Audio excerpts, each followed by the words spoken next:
परमात्मा ने खुद कहा है कि मुझे अगर ढूंढना है तो मैं भक्तों के हृदय में रहता हूँ। क्योंकि जब रामचंद्र जी वन में गए तो वहाँ ऋषियों मुनियों से पूछते रहे कि शुरू में गए थे, जंगल देखा नहीं था, मैं कहाँ रहूँ, कहाँ जाऊँ।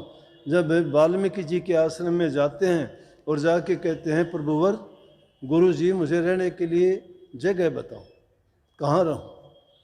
तो वहाँ उन्होंने भी उनको यही उपदेश दिया, वही ज्ञान दिया कि जो प्रभु से भी ज़्यादा अपने गुरु को मानता है, जिसके हृदय में काम क्रोध लोभ मोह क्षोभ रोग कुछ नहीं है, पवित्र हृदय है, रघुराया तुम उसके दिल में जाके रहो। जो जिसका हृदय शुद्ध और पवित्र है। आप कहते हो हमने नाम लिया है, भक्ति करते हैं। अरे भक्ति करना कोई यह है कि मैं कहता हूँ जिस जगह पे तुम नाम कोई भी लो, श्रवण कुमार ने किसका नाम लिया था? श्रवण कुमार ने तो अपने माता पिता का ही नाम लिया था।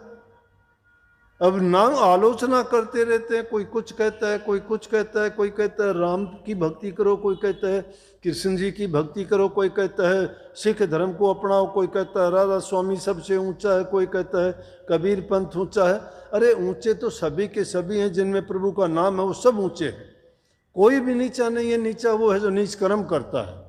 शुभ कर्म जो करता है वही संतों की संतान है और उसकी नज़र में सब के सब पूज्य और पवित्र हैं।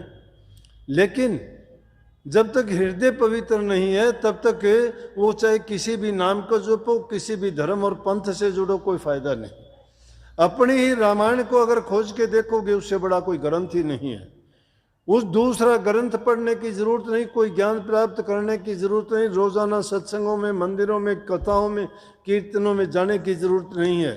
मैं कहता हूँ एक बार गौर करके ध्यान से अगर तुम रामायण को पढ़ लो, पढ़ने के लिए बोला मैंने, पढ़ने में भी फर्क है।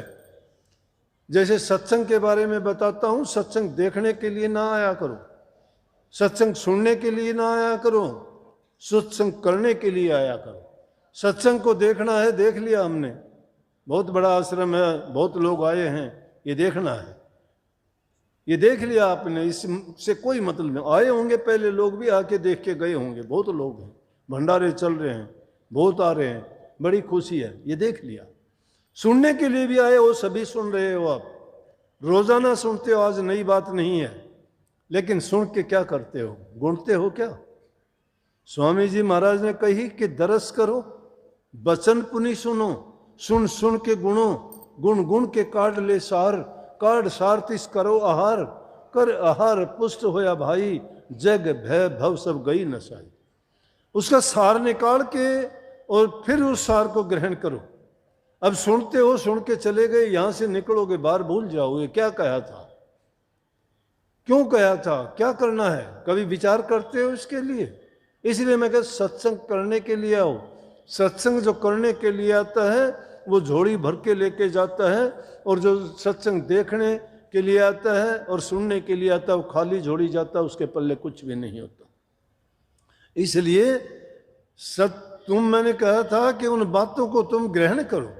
जब तक ग्रहण नहीं करते हो तो कोई फायदा नहीं है। जब वो बातें उन पर चलना शुरू कर दोगे, अब कह दिया कि क्रोध ना करो, उनके बारे में भी सोचने की बहुत, के काम में ना फंसो, लोभ और मोह में ना फंसो, दुनियादारी के काम हैं, ये हमारा धर्म है, परिवार है हमारा, संतान है हमारी, जिम्मेवारियां हैं हमारी, उनके लिए काम करो, लेकिन कैसा? ईमानदारी के साथ, सच्चाई के साथ, झूठ कपट का नहीं।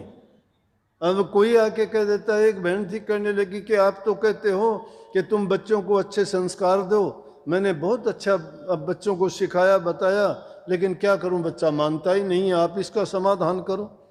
मैं कहा कि समाधान कहाँ से बताऊं, ये बात बड़ी गहरी बात चली जाती है।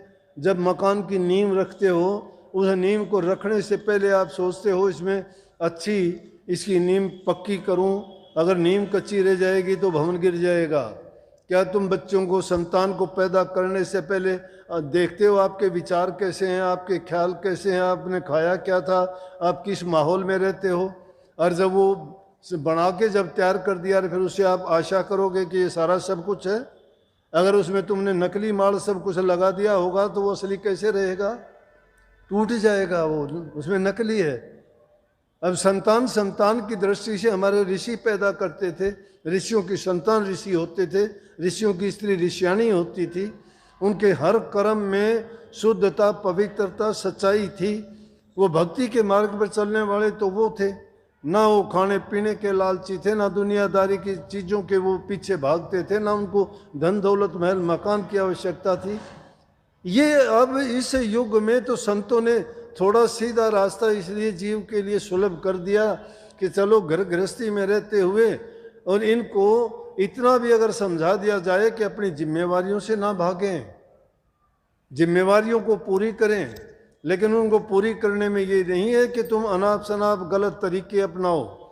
अपनी संतान को अगर अच्छा चरित्रवान बनाना चाहते हो क्यों नहीं बनेगी? एक गंदी चीज़ है तो मान लेंगे कि हो सकता है वो कोई रास्ते से भटक जाता है। अगर कोई दीवार गंदी हो जाती है तो उस पर सफ़ेदी क्यों पोत देते हो? तो कम से कम वो सफ़ेदी पोतने का काम किया करो। इंसान तो समझदार जीव है।